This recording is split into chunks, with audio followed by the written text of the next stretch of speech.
Hi అండి, అందరికీ నమస్కారం. Welcome back to my channel. ఈ వీడియోలో ఇప్పుడే అందిన వార్త, జగన్పై భారీ కుట్ర, దొరికిపోయిన బాబు. పూర్తి వివరాలను ఈ వీడియోలో తెలుసుకుందాము. వీడియోని ఎక్కడే స్కిప్ చేయకుండా ఎండ్ వరకు చూడప్పుడే పూర్తి ఇన్ఫర్మేషన్ అర్థమవుతుంది. అలాగే వీడియోకి ఒక లైక్ కొట్టండి ఫ్రెండ్స్. వీడియోలోకి అయితే వెళ్ళిపోదాము. ఫ్రెండ్స్, ఇక విషయానికి వచ్చినట్లయితే ఆంధ్రప్రదేశ్ రాజకీయాల్లో పస అయిపోయిందా, చెప్పగా సాగుతున్నాయా అంటే అవుననే చెప్పాలి. అసెంబ్లీ పార్లమెంటు ఎన్నికల సమయంలో అత్యంత రంజుగా సాగిన ఆంధ్ర రాజకీయాలు ఆ తర్వాత చాలా చప్పగా తయారయ్యాయి. ఎన్నికల ఫలితాలు ఆఖరు, ఆ తర్వాత రాజకీయాల్లో అంతగా చెప్పుకోదగ్గ పరిణామం ఏమీ లేదు. అధికారం పక్షం చేపడుతున్న పనులు కానీ, వివక్షం చేస్తున్న ఆరోపణలు కానీ ఏవి కూడా పెద్దగా జనాల నోళ్లలో నానిన దాఖలాలు ఇంతవరకు లేవు.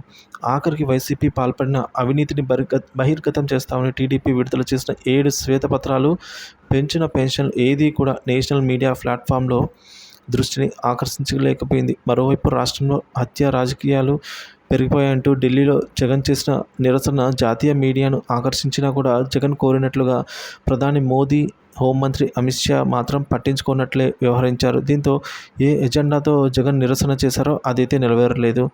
అధికారంలోకి వచ్చినప్పటి నుంచి టీడీపీ చేపట్టిన అతి పెద్ద పని వైసీపీని టార్గెట్ చేయడమే.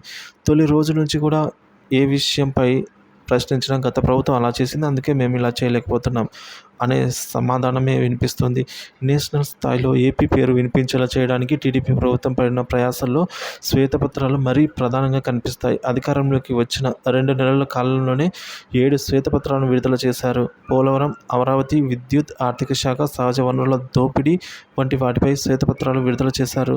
వైసీపీ దోపిడీకి పాల్పడిందని, రాష్ట్రాన్ని అప్పుల ఊబిలో నెట్టేసిందని స్వయంగా సీఎం చంద్రబాబే చెప్పారు. అన్ని శాఖల వారితో సమీక్షలు, వ్యవస్థలను గాడిలో పెట్టడానికి తీసుకుంటున్న కీలక నిర్ణయాలు, అధికారులకు ఇస్తున్నటువంటి సూచనలు, ఇలా ఏ ఒక్కటి కూడా ఏపీని జాతీయ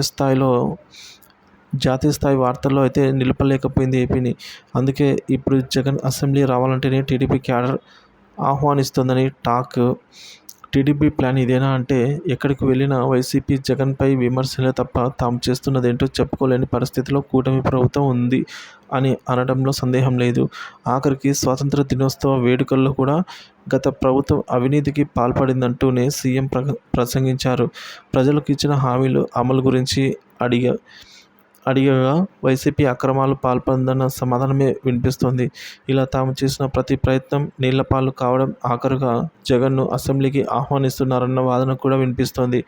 జగన్ అసెంబ్లీకి వచ్చేలా చేసి సభాముఖంగా వైసీపీ హయాంలో జరిగిన అవినీతిని, అక్రమాలపై నిలదీయడానికి అప్పుడు జగన్ ఇచ్చిన సమాధానాలు, అధికారంలో ఉన్న 164 మంది ముక్త కంఠంతో సమాధానాలు చెప్పడం, ఆ కోపంలో జగన్ ఏదో ఒకటి అనడం, దాంతో జగన్ను స్పీకర్ సస్పెండ్ చేయడమో జరగాలని, తద్వారా తాము కోరుకున్నట్లే జాతీయ మీడియాలో ఏపీని తళుక్కుమనిపించాలని టీడీపీ ప్లాన్ చేస్తున్నట్టుగా అనుమానంగా ఉంది అంటున్నారు.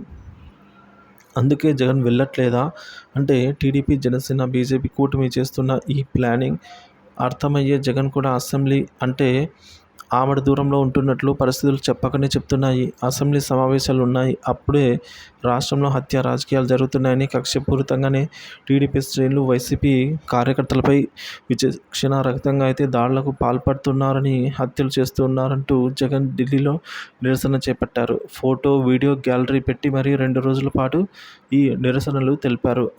ఆ తర్వాత ఆంధ్రాకు తిరిగి వచ్చిన అసెంబ్లీ వైపు కన్నెత్తి కూడా చూడలేదు. దాడుల్లో గాయపడిన వారిని పరామర్శించడమే పరమావధిగా అయితే తిరిగారు. ఏమైనా జగన్ను అసెంబ్లీకి వచ్చేలా చేయాలన్న కూటమి నేతల ప్రయత్నాలు మాత్రం తగ్గడం లేదు. ఇక మరోవైపు రమ్మంటున్న స్పీకర్ తనకు ప్రతిపక్ష హోదా కల్పించాలంటూ జగన్ రాసిన లేఖను తప్పుబట్టి అది బెదిరిస్తున్నట్టు ఉన్న ధోరణిలో ఉందంటూ ఆగ్రహం వ్యక్తం చేసిన స్పీకర్, అసెంబ్లీలో చింతకాయల అన్నయ్య పాత్రుడు కూడా ఇటీవల తన స్వరం మార్చారు. జగన్ అసెంబ్లీకి వచ్చి పులివెందుల ప్రజల సమస్యలపై చర్చించాలని, వారికి న్యాయం చేయాలని కోరారు. పదవులు వస్తూ ఉంటాయి, పోతూ ఉంటాయి. అధికారం ఎవరి శాశ్వతం కాదు. ఒకరు ఎమ్మెల్యేగా అసెంబ్లీకి వచ్చిన ప్రజల సమస్యలపైనే మాట్లాడాలి. అందుకు ఒక్కసారిగా అసెంబ్లీ వస్తే మాట్లాడడానికి జగన్కు నేను అవకాశం ఇవ్వనని జగన్కు ఎందుకు అనుకుంటున్నారు? అన్ని పార్టీ నేతలకు ఇచ్చిన విధంగానే జగన్కి కూడా మాట్లాడడానికి అవకాశం ఇస్తాను. సభలో మాట్లాడడానికి ప్రతి ఒక్కరికి అవకాశం ఇస్తా. వైఎస్ఆర్సీపీ ఎమ్మెల్యేలు అడిగినా మైక్ ఇస్తాం. వైసీపీకి వచ్చిన సీట్లకు అనుగుణంగా సమయం అయితే కేటాయిస్తాం. అదేవిధంగా అసెంబ్లీకి వస్తే జగన్‌కి కూడా మాట్లాడే స్వేచ్ఛను ఇస్తాం అనైతే చెప్పారు. ఇంకా 10 ఏళ్లైనా కూడా ప్రతిపక్ష హోదా రాదు. ఇదే తరహాలో ఆంధ్రప్రదేశ్ ఆర్థిక శాఖ మంత్రి పయ్యావుల కేశవ్ కూడా జగన్ అసెంబ్లీకి వచ్చి పులివెందుల సమస్యలపై మాట్లాడాలని కోరారు. జగన్‌కు ప్రతిపక్ష హోదా రావాలంటే మరొక 10 ఏళ్లైనా పడుతుంది. జగన్‌కు ప్రజలు ఓటేసి 11 స్థానాల్లో గెలిపించారు. అంటే దానర్థం ఢిల్లీకి వెళ్లి ధర్నా చేయమని కాదు, అసెంబ్లీకి వచ్చి కష్టాలపై చర్చించమని.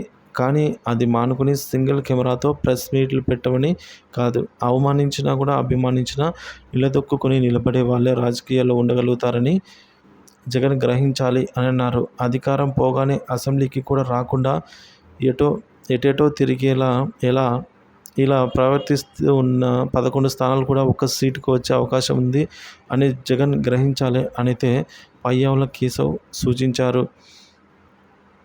నాగబాబు కూడా